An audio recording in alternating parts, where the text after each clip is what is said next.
बिस्मिल्लाहिर्रहमानिर्रहीम, अस्सलाम वालेकुम। माय नेम इज़ सफ़र एहसान and this is your channel physics का सफ़र। आज के इस लेक्चर में, इस वीडियो में हम करेंगे फर्स्ट ईयर फिज़िक्स के चैप्टर नंबर 6 की एग्जांपल्स। और चैप्टर नंबर 6 की टोटल 3 एग्जांपल्स हैं, जिसमें देखते हैं कि फर्स्ट एग्जांपल हमसे क्या इरशाद फरमाती है।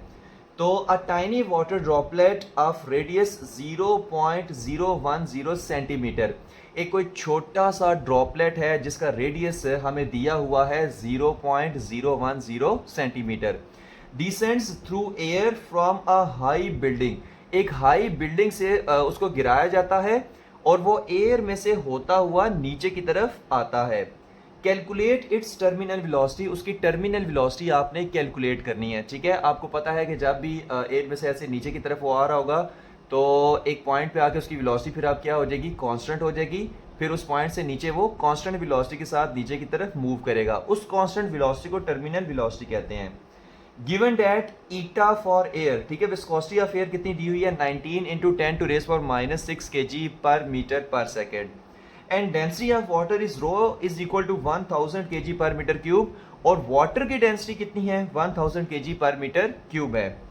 अब देखिए, सबसे पहले देखते हैं कि गिवन डाटा इसमें क्या है, बाद में देखेंगे कि इसको सॉल्व कैसे करेंगे। देखो, गिवन डाटा में सबसे पहले तो आपके पास रेडियस दिया हुआ है और रेडियस है 0.010 सेंटीमीटर। ठीक है, तो अगर हमारे पास रेडियस है 0.010 सेंटीमीटर, तो इसको हम साइंटिफिक नोटेशन में लिखें तो पॉइंट इधर ट्रेवल होगा, तो 1.0 इंटू 10⁻⁻² सेंटीमीटर आएगा। और अगर इसको मीटर में करना है, जाहिर सी बात हमें मीटर में करना पड़ेगा, ऐसा यूनिट मीटर है। तो डिवाइडेड बाय 100 करेंगे, और 100 को हम 10⁻² भी लिख सकते हैं, कोई इश्यू नहीं है। तो ये 10⁻² जब ऊपर जाएगी तो -2 बन जाएगी, तो ये बनेगा 1 इंटू 10⁻⁻⁴ बनेगा। ठीक है, 1.0 इंटू 10⁻⁻⁴ मीटर बनेगा। तो इस वजह से रेडियस मीटर में कितना है, 1 इंटू 10⁻⁻⁴ मीटर है। और नेक्स्ट डेंसिटी हमारे पास कितनी है, वो है 1000 kg पर मीटर क्यूब, और ईटा हमारे पास कितना है, यानी viscosity 19 into 10⁻⁻⁶ kg per metre per second है। तो टर्मिनल वेलोसिटी हमने फाइंड करनी है। ठीक है, वी टी हमने क्या करना है, फाइंड करना है। तो वी टी का फार्मूला क्या होता है, आपको पता है कि जब हमने टर्मिनल वेलोसिटी का टॉपिक पढ़ा था तो एक फ्लास पे फार्मूला हमने डिराइव किया था, वो क्या था, V T is equal to 2gr का स्क्वायर रो ओवर 9 ईटा। ठीक है, तो इसको जब इसमें जब हमने सिर्फ वैल्यूज पुट करनी है, सारी वैल्यूज दी हुई हैं और हमारे पास आंसर आ जाएगा। तो ये फार्मूला आपको याद करना पड़ेगा, अगर आपने वो टॉपिक डेरिवेशन के साथ नहीं किया हुआ तो याद भी आप इसको कर सकते हैं। तो वी टी देखते हैं, यहाँ पर V T is equal to 2g की वैल्यू कितनी है, वो तो 9.8 होती है। r यहाँ पर कितना है, 1 इंटू 10⁻⁻⁴ और उसका स्क्वायर आएगा, क्योंकि r का स्क्वायर है तो r की वैल्यू पुट करके स्क्वायर उसका कर लें। डेंसिटी कितनी है, 1000 है ना, तो मैं इसको 1 इंटू 10⁻³ लिख सकता हूँ। सही है, डिवाइडेड बाय 9, और ईटा कितना है, 19 इंटू 10⁻⁻�6 है। सही है। अच्छा, इसकी ज़ुबानी भी कैलकुलेशन कर सकते हैं, कि बच्चे ऐसे कैलकुलेटर उठा के बैठ जाते हैं, भाई ज़ुबानी भी कैलकुलेशन कर सकते हैं। कैसे, 2 इंटू 9.8 क्या होगा, ये तो होगा 19.6। अब ये जो 10 की पावर्स हैं, ठीक है, यहाँ पर देखें 10⁻⁻⁴ है ना, अब इसका स्क्वायर करेंगे तो ये बन जाएगा 10⁻⁻8। तो यहाँ पर हम लिखेंगे 10⁻⁻8, और ये क्या 10⁻³ है, तो यहाँ पर हम इसको ऐसे लिख लेंगे +3। ठीक है, तो 10 की पावर्स को ना हमने, जाहिर सी बात है बेसिस सेम हो तो पावर्स ऐड हो जाती है, तो इसकी पावर -8 थी, 4 2 -8 और +3 हो गया, डिवाइडेड बाय, यहाँ पर देखिए 9 इससे मल्टीप्लाई हो रहा है, तो आप इसको इस तरह भी लिख सकते हैं, 9 इंटू 19 इंटू 10⁻⁻⁶। तो ये 10⁻⁻⁶, ऊपर जाके क्या हो जाएगा, +6 हो जाएगा। तो यहाँ से हम इसको ख़त्म करते हैं और ऊपर हम इधर लिख देते हैं +6। ठीक हो गया जी। तो जब हम इसको सॉल्व करेंगे तो आंसर हमारे पास कितना आ गया, वो चीज़ देखते हैं। तो 19.6 मल्टीप्लाई बाय 10⁻6 + 3 कितना होता है, 9। 9 माइनस 8 कितना होता है, 1, यानी 10⁻1 आ जाएगा। तो multiply by 10 divided by 19 multiply by 9 कितना होता है? ये होता है 171 होता है। ठीक है, ये कितना होता है? 171। तो जब इसको मल्टीप्लाई करेंगे ये बन जाएगा 196 डिवाइडेड बाय 171। तो ये तकरीबन हमारे पास आ जाता है, अगर तो ऊपर भी 171 होता तो फिर हमारे पास आंसर 1 आ जाता, लेकिन ऊपर 196 से थोड़ा सा बड़ा है, तो ये तकरीबन आ जाएगा 1.1 मीटर पर सेकंड आ जाएगा। सही है, तो टर्मिनल वेलोसिटी हमारे पास कितनी आई है? 1.1 मीटर पर सेकंड, और यही वेलोसिटी हम फाइंड करने की कोशिश कर रहे थे। तो ये थी हमारी example number 1 chapter number 6 first year physics की। नेक्स्ट एग्जाम्पल है एग्जाम्पल नंबर 2 चैप्टर नंबर 6 की। तो देखते हैं वो हमसे क्या इरशाद फरमाती है। A water hose with an internal diameter of 20 millimeter at the outlet discharges 30 kg of water in 60 second.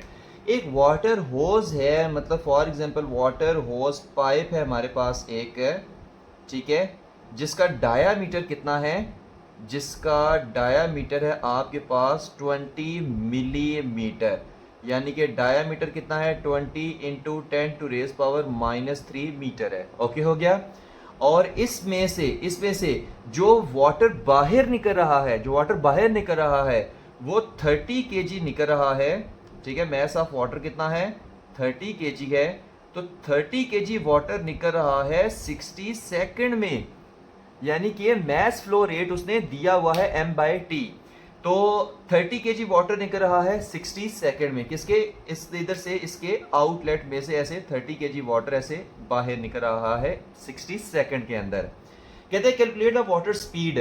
आपने वाटर की स्पीड फाइंड करना है, यानी v फाइंड करनी है। ठीक है, और at the outlet assume the density of water is 1000 kg per metre cube, और डेंसिटी ऑफ वाटर कितनी है? 1000 kg पर मीटर क्यूब है। सही है, and it's flow is steady, और ये फ्लो क्या है? ये एक स्टेडी फ्लो है। तो सारी चीज़ें हमें दी हुई है, वी फाइंड करना है।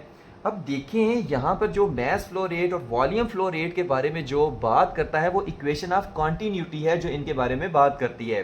क्यों? इक्वेशन ऑफ कॉन्टीन्यूटी का फार्मूला क्या था? A into V is equal to V/T। ठीक है, ए वी किसके इक्वल आता था? वॉल्यूम फ्लो रेट के इक्वल आता था। सही है, अब हम ये वाली इक्वेशन लगा के ना हम इस स्मॉल v की वैल्यू को कैलकुलेट करने की कोशिश करेंगे। तो देखते हैं कि यहाँ हम कैसे कैलकुलेट करते हैं। सबसे पहले देखो कि यहाँ पर ना हमारे पास वॉल्यूम नहीं है, तो वॉल्यूम की जगह किसी तरीके से हमने मैस को लाना है। तो देखते हैं वो हम कैसे लाते हैं। आपने ये जो लेफ्ट साइड वाली इक्वेशन है ना, लेफ्ट साइड वाली, इसको multiply and divided by m कर देना है मैस के साथ।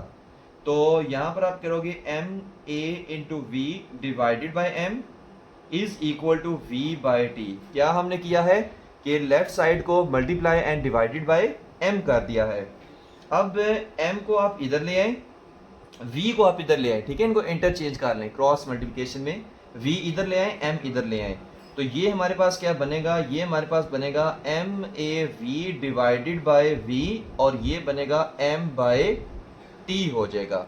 अब अगर आप गौर से देखें तो ये m/v क्या बनता है? ये याद रखें, ये वॉल्यूम है। ये क्या है? ये वॉल्यूम है। ये हमारे पास स्पीड है। तो वॉल्यूम को हमने ना नीचे इधर ले आए और m को इधर ले गए। तो m/v क्या बनता है? ये तो डेंसिटी का फार्मूला नहीं बनता। m/v, row is equal to m/v। तो इसकी जगह हम क्या लिख लेंगे?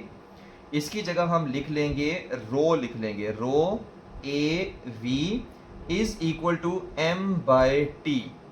ठीक है, अब हमारे पास सारी वैल्यूज हैं और अब हम इसको कैलकुलेट कर सकते हैं। तो मैं बाकी सब कुछ रेस कर रहा हूँ, सिर्फ इसको रहने देता हूँ। तो इसको ना मैं ऊपर इधर लिख रहा हूँ। ऊपर लिखेंगे तो कैसे आएगा? ये आएगा रो AV, ये वेलोसिटी सॉरी स्पीड है। ठीक है, याद रखना है, और m/t आ जाएगा। सही है, अब हमने इसमें से निकालना क्या है? हमने तो इसमें से स्पीड को निकालना है। तो स्पीड को कैसे निकालेंगे वो चीज़ देखते हैं। v को इधर ही रहने दें, और m/t डिवाइडेड बाय आ जाएगा रो a आ जाएगा। सही हो गया, क्योंकि हमने स्पीड को फाइंड करना है। तो स्पीड को v को इधर ही रहने दिया, तो रो a को इधर आके डिवाइड कर दिया m/t पूरे के नीचे। अब यहाँ पे देखें एरिया हमारे पास क्या होता है, वो भी चीज़ याद रखें कि एरिया हमारे पास होता है πr², क्योंकि एरिया की वैल्यू नहीं है ना, लेकिन डायामीटर की तो है। डायामीटर कितना है? ये वाला है। अगर मैं इसको डिवाइडेड बाई 2 कर दूं, रेडियस क्या होता है, d/2 होता है तो r is equal to d कितना है, 20 into 10 to raise power -3 divided by आ जाएगा 2 आ जाएगा, सही है। अब 2 1s are 2, 2 10s are 20, तो ये आ जाएगा r is equal to 10 multiply by 10 to raise power -3, तो ये हमारे पास बन जाएगा 1 into 10 to raise power -2 metre बन जाएगा। तो रेडियस कितना आ गया, 1 into 10 to raise power -2 metre. तो अब यहाँ पर इस फार्मूले में एक आखिरी सब्स्टिट्यूशन करनी है, m/t उसी तरह डिवाइडेड बाय रो, और एक ही जगह आपने क्या लिख देना है, पाई आर स्क्वायर। एक ही जगह क्या लिखना है, पाई आर स्क्वायर। अब देखिए m है, बिल्कुल है, t है, बिल्कुल है, पाई की वैल्यू 3.14, डेंसिटी की वैल्यू 1000 है, और r की वैल्यू ये है। ठीक हो गया, तो सारी वैल्यूज हमारे पास हैं। तो अब हम ये वाला फार्मूला लगा के ना हम ये वैल्यू कैलकुलेट कर सकते हैं स्पीड की। ठीक है, तो सारी सब्स्टिट्यूशन इसीलिए की है क्योंकि यहाँ पर m तो था, t था, रो भी था, a नहीं था, एक ही जगह हमने पाई आर स्क्वायर पुट कर लिया। अब r नहीं था, r हम डायमीटर से निकाल सकते हैं, मतलब d/2 करके, तो वो r निकल आया, तो वो हम इधर पुट करेंगे, एरिया निकल आएगा, एरिया की वैल्यू इधर पुट करेंगे तो स्पीड निकल आएगी, सही है। तो ये हम काम यहाँ पे कर चुके हैं। तो m/t, अब मैं ऊपर फार्मूला लिखूंगा और बाकी सारा कुछ रेस करके सिर्फ इसकी कैलकुलेशन करेंगे। तो ये आएगा v is equal to m/t divided by rho pi r square आ जाएगा, सही है। अब सब कुछ ना मैं इसमें से रेस कर रहा हूँ, सिर्फ डाटा लिखा रहने दूंगा और रेडियस की वैल्यू लिखी रहने दूंगा, बाकी सब कुछ यहाँ से गया, ठीक है। और रेडियस की वैल्यू ना मैं यहाँ पे ऊपर लिख देता हूँ कि r is equal to 1 into 10 to raise power -2 metre. तो रेडियस की वैल्यू यहाँ से गई। अब हमारे पास खुला ठीक है, मतलब खुला का मतलब है बहुत सारा अभी हमारे पास बोर्ड बच गया है, ठीक है। तो v is equal to m कितना है, वो तो हमारे पास 30 है, डिवाइडेड बाय 60। अब 0 से कट गया, 3 1s are 3 और 3 2s are 6, तो ये आ गया 0.5 आ गया, ठीक है। ये कौन किसकी वैल्यू आ गई है, ये हमारे पास आ गई है m/t की वैल्यू। m/t की वैल्यू कितनी है, 0.5 है, वो अब हम इसमें पुट कर देंगे। तो इज इक्वल टू m/t कितना निकला, 0.5, तो यहाँ पर आप लिखोगे 0.5 डिवाइडेड बाय रो कितना है, 1000 है ना, तो इसको 1 इंटू 10 टू रेज पावर 3 लिख दो। पाई कितना है, 3.14। r कितना है, r है हमारे पास 1 इंटू 10 टू रेज पावर -2, और इसका आप क्या करोगे, स्क्वायर कर लोगे, सही है, क्योंकि यहाँ पर r स्क्वायर है, तो ये भी चीज़ याद रखनी है। अच्छा, जब इसको सॉल्व करेंगे तो 10 की पावर्स को हम सेपरेट सॉल्व कर लेते हैं, तो आ जाएगा, अगर मैं इसको यहाँ पर लिखूँ तो मैं लिख सकता हूँ 5 इंटू 10 टू रेज पावर -1, बिल्कुल लिख सकता हूँ, ठीक है। पॉइंट को इधर ट्रेवल कराए ना, तो ये बन जाएगा 5 into 10 to raise power -1 divided by, यहाँ पर ना आप 1 इंटू एक और स्टेप कर ही लें, 10 टू रेज पावर 3 और 3.14, और ये बन जाएगा 1 इंटू 10 -2 और उसका स्क्वायर है, तो ये 10 टू रेज पावर -4 बन जाएगा, सही है। अब जब इसको सॉल्व करेंगे तो 5 multiply by 10 to raise power -1, ये 10 टू रेज पावर 3 ऊपर जाके क्या हो जाएगा, -3, ये 10 टू रेज पावर -4 ऊपर जाके क्या हो जाएगा, +4, और डिवाइडेड बाय नीचे क्या बन जाएगा, 3.14। होप सो कि इस स्टेप की समझ आई होगी। 10 टू रेज पावर 3 है, ऊपर जाके क्या बनेगा, -3, 10 टू रेज पावर -4 है, ऊपर जाके क्या बनेगा, +4 बनेगा, सही है। 5 तो पहले ही सही था, और ये 3.4 बेचारा नीचे बच गया।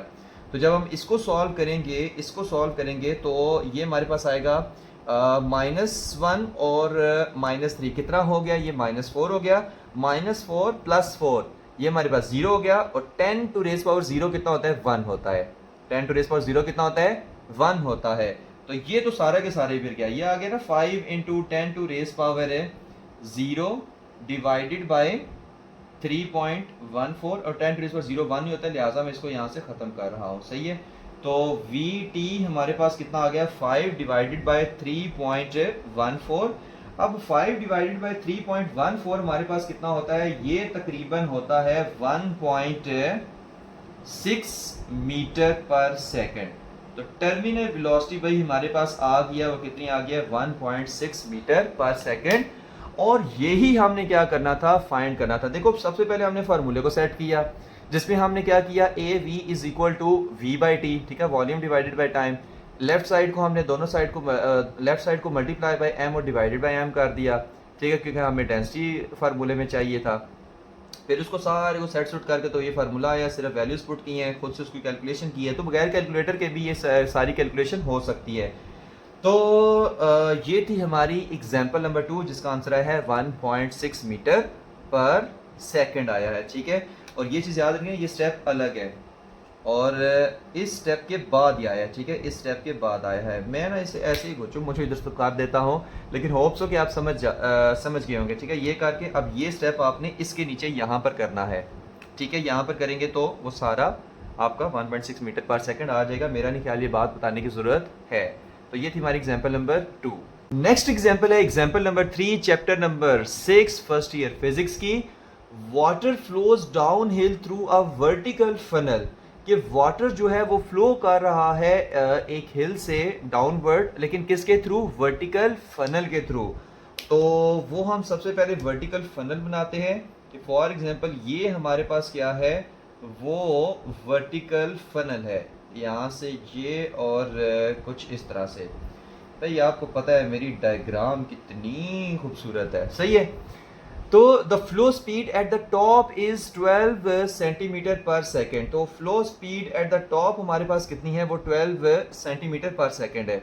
तो हम इसको करेंगे 12.0 सेंटीमीटर पर सेकेंड। ये हमारे पास क्या आ गया? ये V1 आ गया, ठीक है।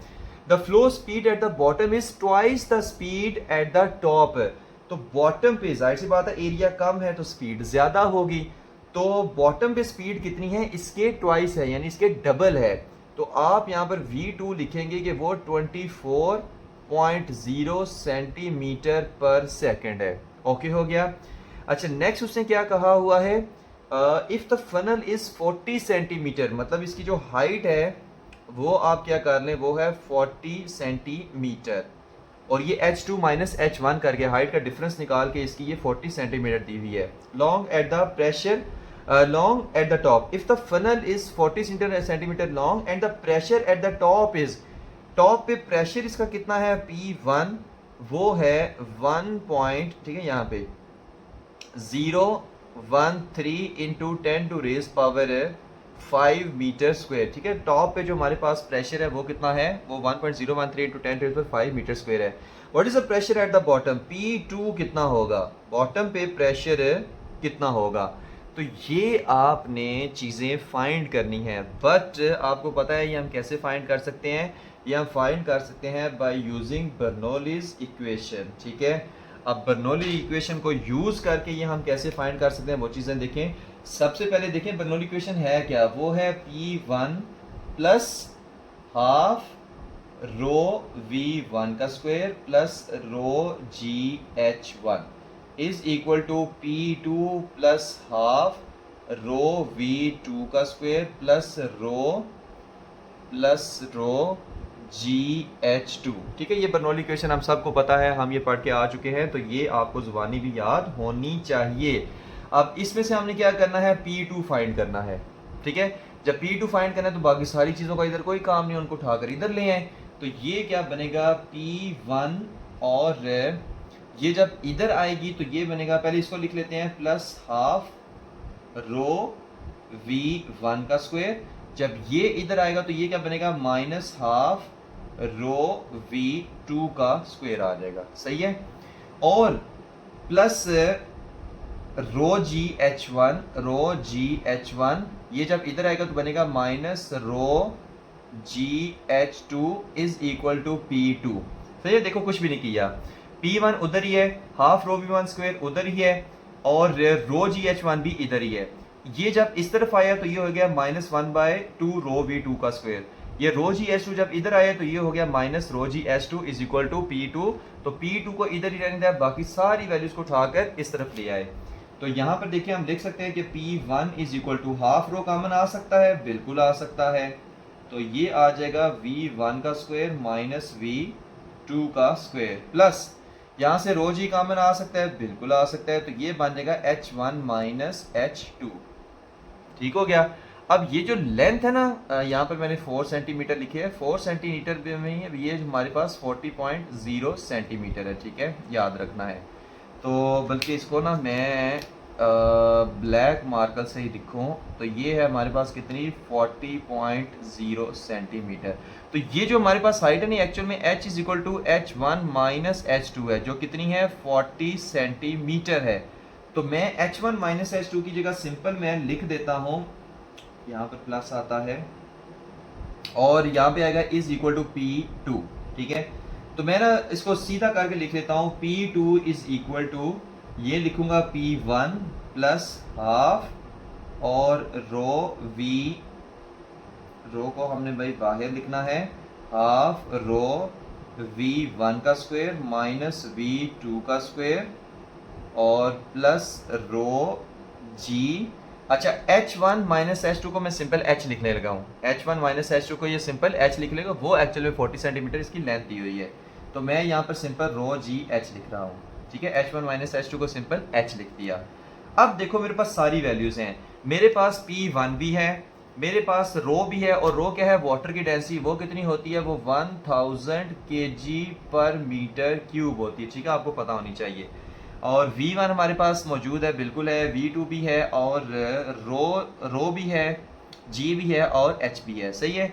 तो अब इस इक्वेशन में हम सारी वैल्यूज को पुट करेंगे तो हमारे पास आंसर आ जाएगा। अब मैं ऊपर से सारा कुछ रेस करने वाला हूं और सिर्फ ये इक्वेशन ही लिखी रहने दूंगा, ठीक है, क्योंकि बाकियों की अब हमें ज़रूरत नहीं है, ठीक है। तो कुछ यहाँ से ये सही है। तो अगर मैं इसको यहाँ पर लिखूँ तो ये हो जाएगा P2 is equal to P1 plus half rho और V1 का स्क्वायर माइनस V2 का स्क्वायर और प्लस रो GH आ गई, ठीक है। ये इक्वेशन हमने इससे बना ली है। अब हम ना इसमें वैल्यूज पुट करते हैं और देखते हैं हमारे पास क्या आंसर आता है। तो आंसर निकालने के लिए यहाँ पे देखो P2 तो भाई उसी तरह लिख दो, सही है, P2 आप उसी तरह लिख दो इज इक्वल टू, क्योंकि P2 तो निकालना है, बॉटम पे जो प्रेशर है। P1 कितना है, वो तो हमारे पास है 1.013 इंटू 10 टू रेज पावर 5, ठीक हो गया, प्लस 1/2 रो कितना है, वो तो आपके पास है 1000 और V1 कितना है, वो तो आपके पास है, अच्छा यहाँ पे देखो 12.0 है, ठीक है। तो 12.0 है, तो ये सेंटीमीटर पर सेकंड में है, तो सेंटीमीटर को हमें मीटर में करना पड़ेगा। तो डिवाइडेड बाय 100 जब हम करेंगे तो ये आ जाएगा 0.12 मीटर पर सेकंड, और V2 हमारे पास आ जाएगा डिवाइडेड बाय 100 करने से 0.24 मीटर पर सेकंड। तो ये वाली हम वैल्यूज में पुट करेंगे। तो V1 हमारे पास कितना है 0.12 का स्क्वायर माइनस V2 हमारे पास कितना है 0.24 का स्क्वायर प्लस रो कितना है 1000 और G कितना है 9.8 और H कितना है 40 सेंटीमीटर है, तो ये भी डिवाइडेड बाय 100 करके ये बन जाएगा 0.4 मीटर बन जाएगा। तो यहाँ पर आप लिखोगे 0.4 मीटर आप लिख दोगे, ठीक हो गया। तो हमने कुछ भी नहीं किया, सिंपल हमने क्या किया है, सारी वैल्यूज को इसमें पुट कर दिया है। अब हम ना इसको सॉल्व करने की कोशिश करते हैं, पहले 10 की पावर्स को सेपरेट कर लेंगे, कोशिश करते हैं ज़ुबानी इसको सॉल्व करने की। तो 1.013 उसी तरह into 10 to raise power 5 plus 1/2।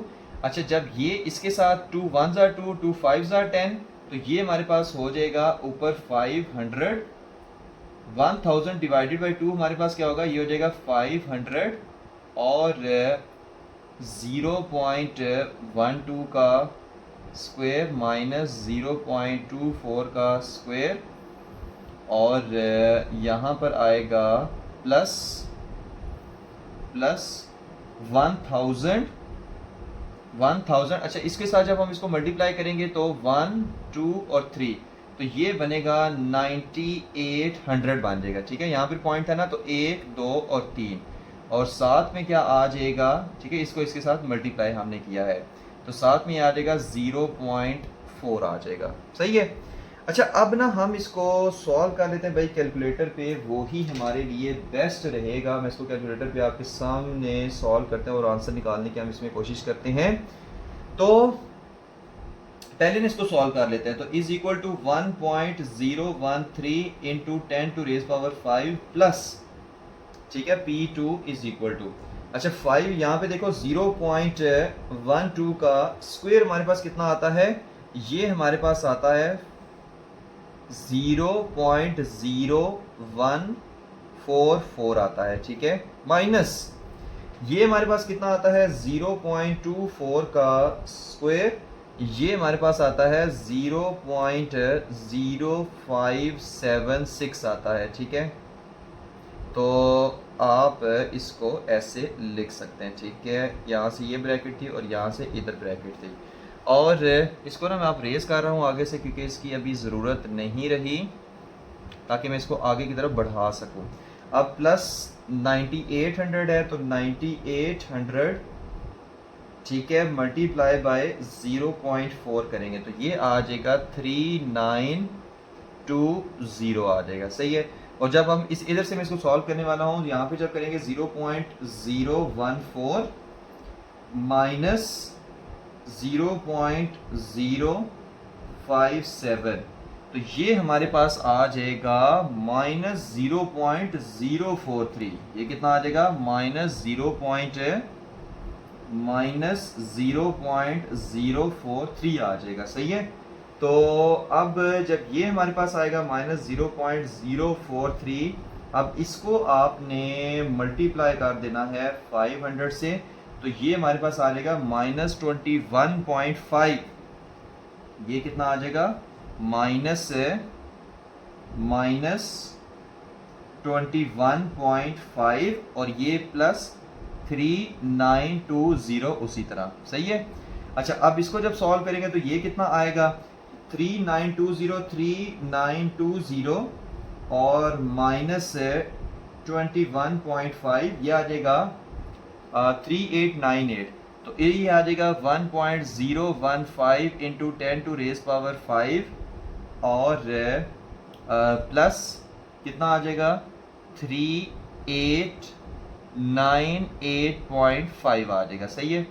तो इसको जब हम सॉल्व करेंगे तो वो कितना आएगा 1.015 इंटू 10 टू रेज पावर 5 और प्लस 3898.5, तो ये हमारे पास आ जाएगा 10539.5, तो 10539 आ जाएगा। और हमारे पास आंसर कितना आता है, हमारे पास जो आंसर निकलता है ना वो देखिए कितना है, ये हमारे पास आंसर आ गया है। तो P2 हमारे पास कितना आया है वो चीज़ देखो, P2 हमारे पास आया है, P2 इज इक्वल टू 10539.5 आ गया है, ठीक है। अच्छा अब अगर 10539 अगर हम इसको ना इधर ट्रैवल करवाएं तो फिर हमारे पास कितना आएगा 1 2 3 4, तो ये हमारे पास आ जाएगा, ठीक है, ये 1.05 इंटू 10 टू पावर 5 में इसका आंसर एक आई थिंक फिगर मिसिंग आ रहा है 398.5 ये हमारे पास निकला है, सही है। तो अगर हम पॉइंट को इधर ट्रैवल कराएं तो कितना बनेगा 1 2 3 4 5, तो ये बनेगा 1.05 into 10 to raise power 5 newton per metre square, और यही हमसे पूछा गया था, यानी जो बॉटम पे प्रेशर होगा वो कितना होगा 1.05 into 10 to raise power 5 newton per metre square. अच्छा ये इतनी बड़ी कैलकुलेशन हम इसलिए कर रहे थे क्योंकि पहले जो न्यूमेरिकल कराए थे काफ़ी बच्चे कहते हैं सर ये यहाँ से आप कैलकुलेशन नहीं करते, भाई ये कैलकुलेशन आसान है, ये मुश्किल नहीं होती हैं, ठीक है, तो आंसर यहाँ पे निकल आते हैं। तो इस वजह से जब एग्जांपल्स मैं करा रहा हूँ तो मैं कह रहा हूँ कि सारी एग्जांपल की साथ साथ कैलकुलेशन भी आपको करके दी जाए, ठीक है। तो ये थी हमारी एग्जांपल नंबर 3 जो कि लास्ट एग्जांपल थी चैप्टर नंबर 6 की। तो होप्स हो कि चैप्टर नंबर 6 की आपको तीनों एग्जांपल समझ आ गई होंगी। थैंक यू वेरी मच, अल्लाह हाफिज़।